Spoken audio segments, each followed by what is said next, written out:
1964. A young girl named Estella was born with her hair half black and half white. She has always had a creative passion and a rather feisty personality. Her mother Catherine notices and nicknames her Cruella.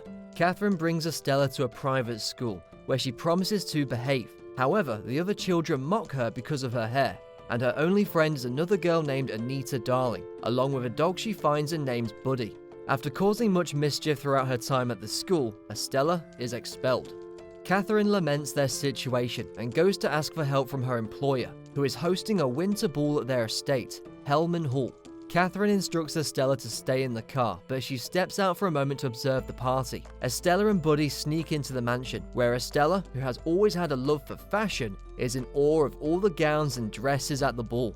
Unfortunately, Buddy gets out, and after Estella chases after him, she is found by a valet named John. Estella escapes him and is chased with Buddy by 3 vicious Dalmatians. Estella runs outside, where Catherine is talking to her employer, Baroness von Hellman. The Dalmatians run past Estella and pounce on Catherine hard enough to push her over the edge of a cliff to her death, while Estella witnesses. The partygoers go outside to see what happened, with the Baroness lying and claiming that Catherine was trying to accost her for money. Estella runs with Buddy and travels in a garbage truck. Estella makes it to Regent's Park in London, where she had wanted to go with her mother, and she realizes that she is missing the necklace her mother had given her to hold on to. She falls asleep by the fountain and is found the next morning by 2 delinquent boys, brothers Horace and Jasper Baden, along with their one-eyed dog Wink. They are trying to swipe from the fountain when they meet Estella. Jasper determines that she doesn't have a family, and the 3 run away together when an officer catches them. Estella joins the boys at their hideout, and Jasper tells Horace that they should keep her around because having a girl might make her seem like an innocent distraction to people they plan to rob. Estella dyes her hair to go along with the schemes and be unrecognizable. 10 years later, Estella continues to pull off crimes with Horace and Jasper to support themselves, plus Buddy and Wink. Estella continues to work on her fashion ideas. On Estella's birthday, the brothers surprise her with a job for the Liberty department store downtown. Since Jasper had always noticed her staring at the place, she is very grateful to them. Estella begins working at Liberty as a cleaning woman for a rotten boss named Gerald. He never gives Estella a chance to present her ideas and treats her awfully. Horace and Jasper bring her lunch, and Horace thinks the place can be robbed, but Estella wants to work honestly, only to have the trash she is taking out poured onto her when the bag rips open. Gerald then brings her bag in and tells her to clean overnight. She steals a liquor bottle from his office that night and goes to the window display, which Estella finds hideous. Estella wakes up hungover by the pillow with Horace and Jasper and other patrons seeing the display, which Estella changed radically to appeal more to her style. Gerald sees and prepares to fire Estella until he is informed that the Baroness, who owns the store, is arriving. Estella hides with Horace and Jasper, who proceed to nick Gerald's wallet and grab a few goodies. The Baroness asks who did the window display, which she actually likes. Gerald says that Estella is the culprit and is being fired, but she instead tells her assistant Jeffrey to give Estella her business card. Estella runs off with the Badens in celebration of moving on up. Estella begins to work at House of Baroness, coming up with dress ideas and designs. She sees very quickly that the Baroness is a cold and soulless woman who only critiques the work of her employers and has rather sociopathic tendencies, such as using a razor to cut the sleeves off Estella's design and not care when she accidentally nicks Estella's hand. After work, she stops by a shop operated by a man named Artie, who quickly befriends Stella since she likes his fashion sense. She also notices a red dress made by the Baroness in the window. Throughout her time working, Estella shows the Baroness that she truly does have a talent for fashion.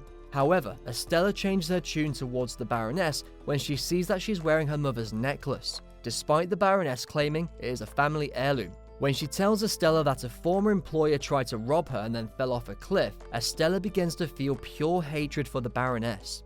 Estella brings the news to Horace and Jasper, seeing it as an opportunity to pull off a heist, especially seeing as how the Baroness is set to host an upcoming gala. Estella memorizes the Baroness's schedule and how the guards work and move around to plan for the heist. She knows that she'll be recognized if she tries to attend, but she knows someone who can arrive. On the night of the gala, Horace and Jasper sneak into the building under the guise of pest exterminators, using Wink as a fake rat. Jasper then moves his way to the security cameras as the heist commences. Estella leaves her wig off and retains her natural hair, showing up in disguise as Cruella and wearing the Baroness's dress she saw in Artie's shop. She runs everyone in attendance, including the typically unimpressed Baroness.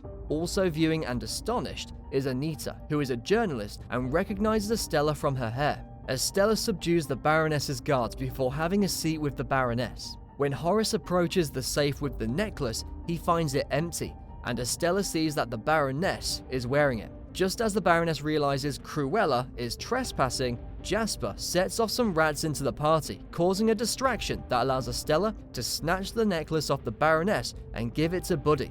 Unfortunately, the Baroness's Dalmatians come out, and one of them swallows it after trying to take it from Buddy. Estella sees that the Baroness is using a whistle to control the dogs, which is what she also used when Catherine died, meaning the Baroness deliberately called upon her dogs to kill Catherine. After their truck is towed, Estella hotwires a car to get away with the Baddens and their dogs. Estella stops and cries over the fact that her boss murdered her mother. The next morning, Estella is still acting as her Cruella persona, ordering Horace and Jasper to steal the Baroness's dogs so one of them can pass the necklace. Estella then goes off to Anita's workplace, still as Cruella, and asks her to get the word out about her personal exploits. Meanwhile, Horace and Jasper find the Dalmatians as they're being given baths, and they use Wink as bait to get them to come out before taking them away in a van. Cruella soon begins to crash many more events held by the Baroness, and with Anita covering it in the paper, Cruella becomes a fashion sensation, completely upstaging and overshadowing the Baroness. She grows more and more agitated, even firing her lawyer Roger for failing to have Cruella arrested, then instructs Estella to come up with a new design for an upcoming spring collection presentation. Estella orders a special material and creates the dress, which the Baroness is clearly impressed by, although she plans to take credit for it. Estella has Horace and Jasper sneak into the house of the Baroness and create a commotion to make it appear as though Cruella tried to break in, leading the Baroness to have her dresses stored inside a top-secret vault. Back at home, Estella's increasingly arrogant behavior has begun to put a strain on her relationship with Horace and Jasper.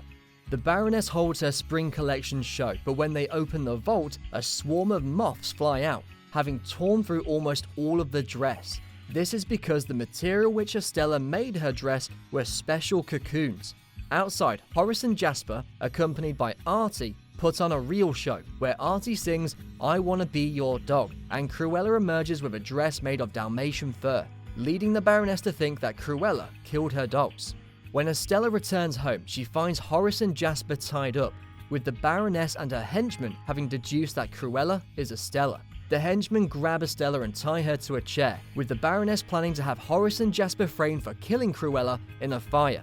Estella fires back that she knows the Baroness killed her mother, but by her words, she is implied to have killed others when she doesn't immediately know who Estella is talking about. She leaves Estella, plus Buddy and Wink, to burn, but Estella sees a mysterious figure coming to get her. The place burns down, and word spreads that Cruella has died.